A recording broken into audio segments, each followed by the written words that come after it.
Golden day YouTube চ্যানেলে তোমাদের আরও একবার স্বাগত। আজকে আমরা অষ্টম শ্রেণীর গণিতের নতুন ক্লাস, আমরা পেজ নাম্বার ছয়ের দাগের অঙ্কটা দিয়ে ক্লাস শুরু করব। তো দেখো, এখানে বলা হয়েছে আমার ভাই দীপু একটি আয়তক্ষেত্রাকার কাগজের পুরোটাই ছবি এঁকেছে, যার দৈর্ঘ্য 15 সেন্টিমিটার এবং প্রস্থ 8 সেন্টিমিটার। এবার এখান থেকে কতগুলো প্রশ্ন করা হয়েছে। প্রথম প্রশ্ন, এর দাগের যদি দীপু আয়তক্ষেত্রাকার কাগজের প্রস্থ একই রেখে দৈর্ঘ্যটাকে দ্বিগুণ করতো, তাহলে ছবির কাগজের ক্ষেত্রফলের কি পরিবর্তন হতো সেটা আমাকে নির্ণয় করতে হবে। তো দেখো, দীপু যে আয়তক্ষেত্রাকার কাগজে ছবি এঁকেছে তার দৈর্ঘ্য কত বলা হয়েছে এবং প্রস্থ কত বলা হয়েছে। দৈর্ঘ্য বলা হয়েছে 15 সেমি এবং প্রস্থ বলা হয়েছে 8 সেমি। তাহলে আমরা লিখব, দেখো আয়তক্ষেত্রাকার যে কাগজ তার দৈর্ঘ্য হচ্ছে 15 সেমি আর তার প্রস্থ কত, প্রস্থ হচ্ছে 8 সেমি। তাহলে দৈর্ঘ্য এবং প্রস্থ যদি 8 সেমি হয়, তাহলে দীপু যে কাগজে ছবিটা এঁকেছে তার ক্ষেত্রফল কত। তাহলে কাগজটির দৈর্ঘ্য কত, কাগজটির আমরা প্রথমে লিখব কাগজটির দৈর্ঘ্য। কাগজটির দৈর্ঘ্য কত বলা হয়েছে, কাগজটির দৈর্ঘ্য বলা হয়েছে 15 সেমি। দীপু যে কাগজে ছবি এঁকেছে তার দৈর্ঘ্য কত, তার দৈর্ঘ্য 15 সেমি।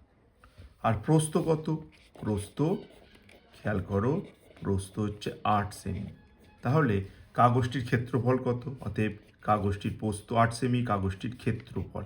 তো ক্ষেত্রফল আমরা কি করে নির্ণয় করি, কাগজটির ক্ষেত্রফল আমরা করব 15 × 8 বর্গ সেমি। যখনই ক্ষেত্রফল হবে তখন বর্গ কথাটা আসবে, তোমরা জানো বর্গ সেমি, কারণ দুটো সেমি, 15 সেমি 8 সেমি, দুটো সেমি, তার জন্য বর্গ সেমি। 15 × 8 120, 120 বর্গ সেমি কাগজটির ক্ষেত্রফল। এরপর যে কথা বলা হয়েছে, দেখো কি বলা হয়েছে, এর দাগের প্রশ্নটার দিকে তোমরা মনোযোগ করো।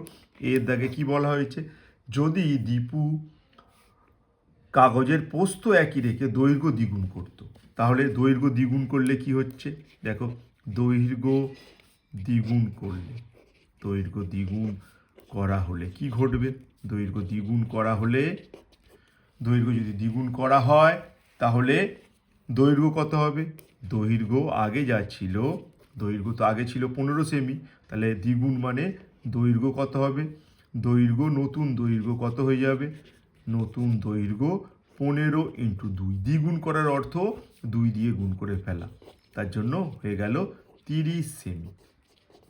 আর বলা হয়েছে প্রস্থ তো একই রাখা হবে, তাহলে প্রস্থ কত, প্রস্থ ঠিক আগের মতনই আছে, প্রস্থ ঠিক আগেরটা, অর্থাৎ প্রস্থ হচ্ছে 8 সেমি। তাহলে দেখো নতুন ক্ষেত্রফল কত হবে, নতুন ক্ষেত্রফল কত, নতুন ক্ষেত্রফল আমরা লিখব এখন, নতুন ক্ষেত্রফল ঠিক আগের মতন দৈর্ঘ্য ইন্টু প্রস্থ, দৈর্ঘ্য হচ্ছে 30, প্রস্থ হচ্ছে 8, 30 × 8 বর্গ সেমি। তাহলে 30 × 8 মানে হচ্ছে তোমার 240 বর্গ সেমি নতুন ক্ষেত্রফল। দেখো আগের ক্ষেত্রফল ছিল 120 বর্গ সেমি, এখনকার ক্ষেত্রফল কত, 240 বর্গ সেমি। তুমি বুঝতেই পারছো, আমি এইটাকে যদি এইভাবে লিখি, 240কে যদি ঠিক এইভাবে লিখি, 2 × 120 এইভাবে লিখতে পারি। কেন 120 সাহায্যে লিখছি, কেন 120 সাহায্যে লিখছি, কারণ আগের ক্ষেত্রফলটা কত ছিল, ফলো করো, আগের ক্ষেত্রফলটা ছিল 120 আর এখন ক্ষেত্রফল 240। আগের ক্ষেত্রফল ছিল 240, আগের ক্ষেত্রফল ছিল 120, এখনকার ক্ষেত্রফল 240, তার মানে আগের ক্ষেত্রফলের দ্বিগুণ, তার জন্য 120 সাহায্যে আমরা প্রকাশ করেছি। 120 × 2 তার জন্য হচ্ছে 240। তাহলে আমাদের প্রশ্নতে বলা হয়েছে কি না, প্রশ্নতে বলা হয়েছে যে এখনকার ক্ষেত্রফল আগের ক্ষেত্রফলের সাথে তুলনা করতে হবে, কি পরিবর্তন হবে, তাহলে নতুন ক্ষেত্রফল হবে পুরনো ক্ষেত্রফলের দ্বিগুণ। অতএব এখন ক্ষেত্রফল হবে, এখন ক্ষেত্রফল হবে আগের ক্ষেত্রফলের দ্বিগুণ, আগের ক্ষেত্রফলের দ্বিগুণ। নতুন ক্ষেত্রফল কি হবে, আগের ক্ষেত্রফলের দ্বিগুণ হবে নতুন ক্ষেত্রফল।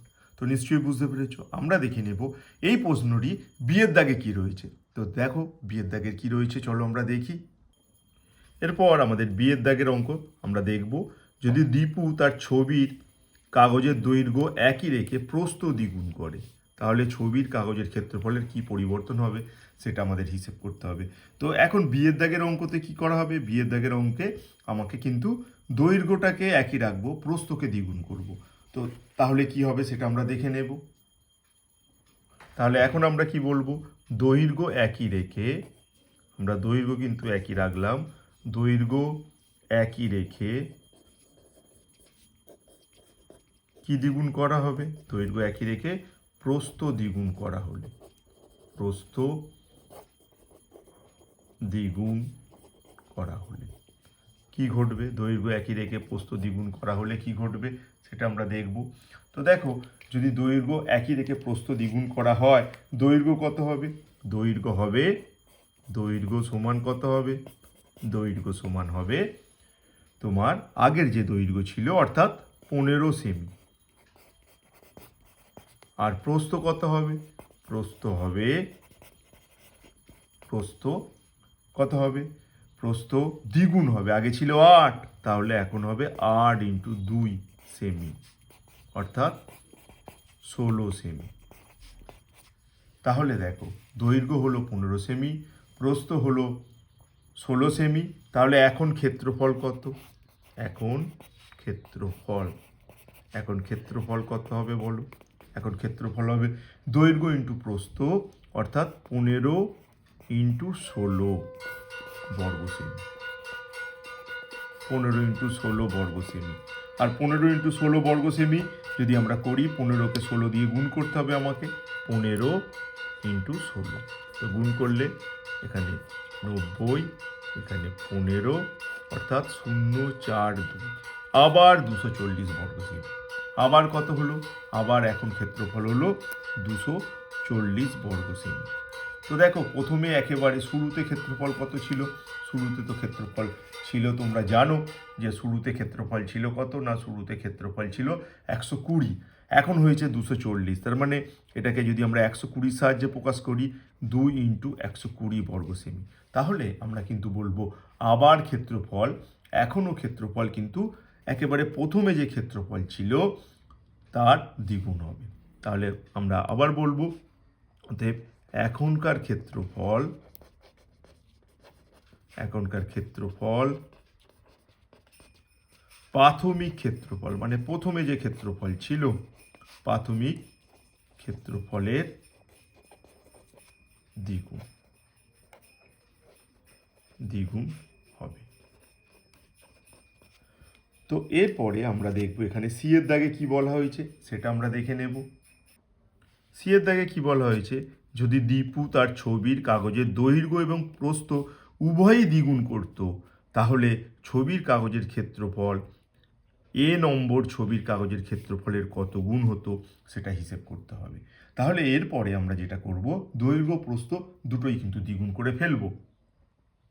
তাহলে আমরা লিখব দৈর্ঘ্য প্রস্থ উভয়ই দ্বিগুণ করা হলে, দৈর্ঘ্য ও প্রস্থ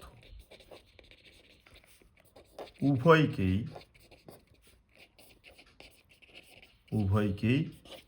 দ্বিগুণ করা হলে, দৈর্ঘ্য প্রস্থ উভয়কেই দ্বিগুণ করা হলে কি হবে? তোমার দৈর্ঘ্য হবে, দৈর্ঘ্য প্রথমে ছিল 15 সেমি, তাহলে দৈর্ঘ্য সমান 15 ইন্টু 2 সেমি, দ্বিগুণ করা হচ্ছে, তার মানে 30 সেমি।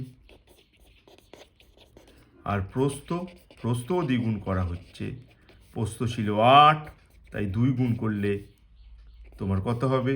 16 সেমি। তাহলে এখন ক্ষেত্রফল কত হবে? এখন ক্ষেত্রফল দেখো, এখনকার দৈর্ঘ্য 30, এখনকার প্রস্থ 16, 30 আর 16 দৈর্ঘ্য আর প্রস্থ গুণ করলাম, বর্গ সেমি, তার মানে 3 16 48, মানে হচ্ছে 480 বর্গ সেমি। এবার এটাকে আমাকে কিন্তু 120 সাহায্যে প্রকাশ করতে হবে। কেন 120 সাহায্যে? কারণ 120 সাহায্যে কেন প্রকাশ করব?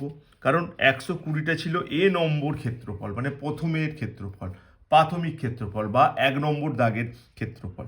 এবার যদি এটাকে যদি আমি ভাগ করি 120 দিয়ে, 480কে 4 হবে, 4 12 48, অর্থাৎ 4 ইন্টু 120 বর্গ সেমি।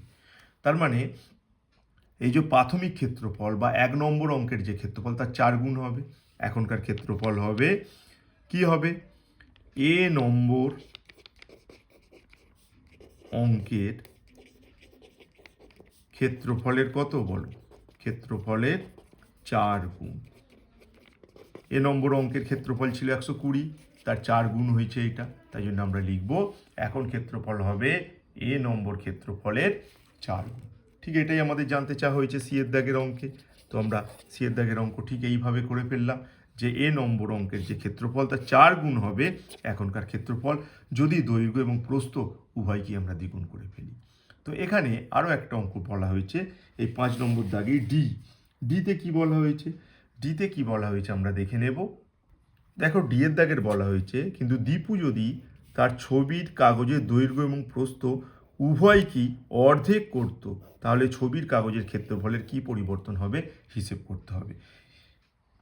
ডি এর দাগের যে অঙ্ক সেখানে আমাদের কিন্তু কি করতে হবে, দৈর্ঘ্য এবং প্রস্থ উভয়কেই অর্ধেক করে ফেলতে হবে। তো অর্ধেক করলে কি ঘটবে সেটা আমরা দেখে নেব। দৈর্ঘ্য এবং প্রস্থ উভয়কেই অর্ধেক করা হবে, অর্ধেক করলে কি হবে সেটা আমরা দেখব।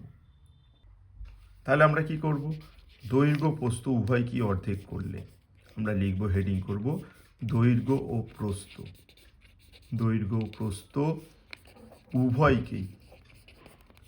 উভয়কেই অর্ধেক করা হলে কি ঘটবে, দেখো উভয়কেই অর্ধেক করা হলে দৈর্ঘ্য কত হয়ে যাবে, দৈর্ঘ্য সমান ছিল 15, তাকে 2 দিয়ে ভাগ করো সেমি, 15/2 সেমি। আর প্রস্থ কত হয়ে যাবে, 8কে 2 দিয়ে ভাগ করো সেমি। যেহেতু 2 দিয়ে 15কে কাটা যাবে না তাই জন্য আমরা রেখে দিলাম, কিন্তু এটা কাটা যাবে বলে আমরা কাটবো, সমান হচ্ছে 4 সেমি। তাহলে দেখো এখন ক্ষেত্রফল কত হবে, এখন ক্ষেত্রফল হবে এখনকার দৈর্ঘ্য 15/2, এখনকার প্রস্থ 4, এই দুটোকে গুণ করলে বর্গ সেমি।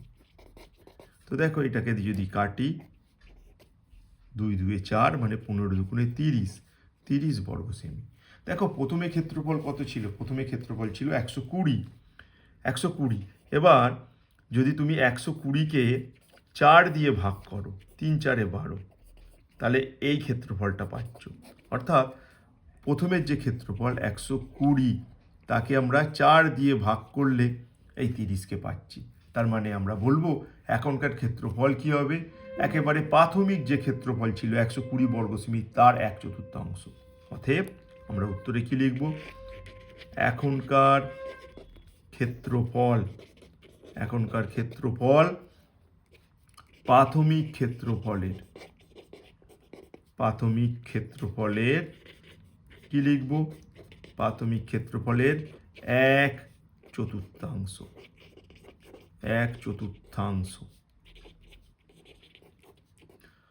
অর্থাৎ 4/1 1/4 মানে 4/1।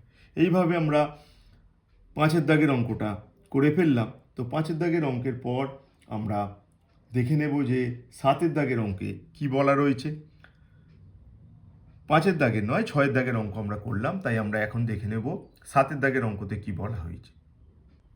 দেখো 7-এর দাগের অঙ্কে বলা হয়েছে আমি 3টি বর্গক্ষেত্রাকার কাগজ কাটি এবং ক্ষেত্রফল কিরূপ পরিবর্তন হয় সেটা দেখব। দৈর্ঘ্য দ্বিগুণ করলে, তো এখানে আমাদের ছোট প্রশ্ন, দৈর্ঘ্য যদি দ্বিগুণ করো বর্গক্ষেত্রাকার কাগজে দৈর্ঘ্য দ্বিগুণ করলে এবং দৈর্ঘ্য অর্ধেক করলে তাহলে ক্ষেত্রফলের কেমন পরিবর্তন হবে সেটা তোমার থেকে জানতে চাওয়া হয়েছে। এক্ষেত্রে তোমাকে মনে রাখতে হবে দৈর্ঘ্য দ্বিগুণ করলে বর্গক্ষেত্রের ক্ষেত্রফল 4 গুণ হয়ে যাবে, বর্গক্ষেত্রের ক্ষেত্রফল 4 গুণ হয়ে যাবে। আর দৈর্ঘ্য অর্ধেক করলে ক্ষেত্রফল 1/4 হয়ে যাবে। মনে রাখতে হবে 1/4 হবে, 1/4 মানে তো তোমরা জানো 1/4 মানে কিন্তু 4/1। তো এই গেল আমাদের 7-এর দাগের অঙ্ক। আমরা 6 আর 7-এর দাগের অঙ্ক আজকে করলাম। নেক্সট ক্লাসে আবার তোমাদের সাথে দেখা হচ্ছে পরবর্তী অঙ্ক নিয়ে, অর্থাৎ 8-এর দাগের অঙ্ক নিয়ে। ধন্যবাদ।